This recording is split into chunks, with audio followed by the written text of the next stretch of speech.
Est-ce qu'un chrétien il peut perdre son salut? La réponse est non, je vais vous le prouver avec l'épître de Jude. Le premier verset de l'épître est absolument incontestable, on va le décortiquer ensemble. Jude, serviteur de Jésus-Christ et frère de Jacques, et là écoutez bien, à ceux qui sont appelés, qui ont été sanctifiés en Dieu le Père et gardés par Jésus-Christ. Donc il y a une première étape, nous sommes appelés. Dieu, il appelle les gens dans ce monde à répondre à l'évangile pour croire en son Fils et avoir la vie éternelle.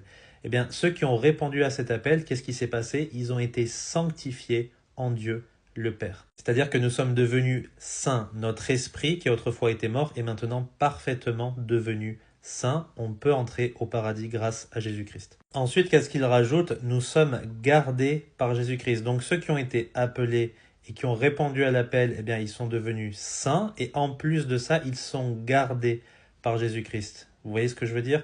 Vous ne pouvez pas vous écarter de Christ. Vous ne pouvez pas disparaître de sa vue. Non, vous êtes dans sa main. Rappelez-vous ce qu'il a dit. Je leur donne la vie éternelle et elles ne périront jamais. Personne, y compris vous-même, ne pourra les ravir de ma main. Rajoutons encore deux choses importantes. Ici, c'est le Père et le Fils qui est mentionné dans ce verset. Rappelez-vous ce que Jésus a dit. En plus d'avoir dit que personne ne peut les ravir de sa main, il rajoute juste après que personne ne peut les ravir de la main de son Père. Parce que lui et son Père, ils sont un. On a une double assurance, une double promesse quand nous avons cru en lui. Et la cerise sur le gâteau, rappelez-vous que nous avons été sanctifiés en Dieu le Père. Eh bien, que nous dit Hébreux chapitre 10 sur ceux qui sont sanctifiés? Écoutez bien.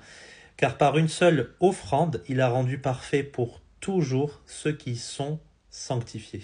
Donc une fois que vous êtes en Christ, que vous avez placé votre confiance en lui et pas en votre obéissance, vos œuvres, etc., vous êtes en un instant rendu parfait, déclaré parfait, et vous pouvez maintenant être sûr que vous entrerez dans le royaume de Dieu. Ce ne sera jamais par vos propres efforts, c'est parce que Christ a déjà accompli pour vous. Il est l'auteur et le finisseur de notre foi. J'espère que c'est clair pour vous. Que Dieu vous bénisse.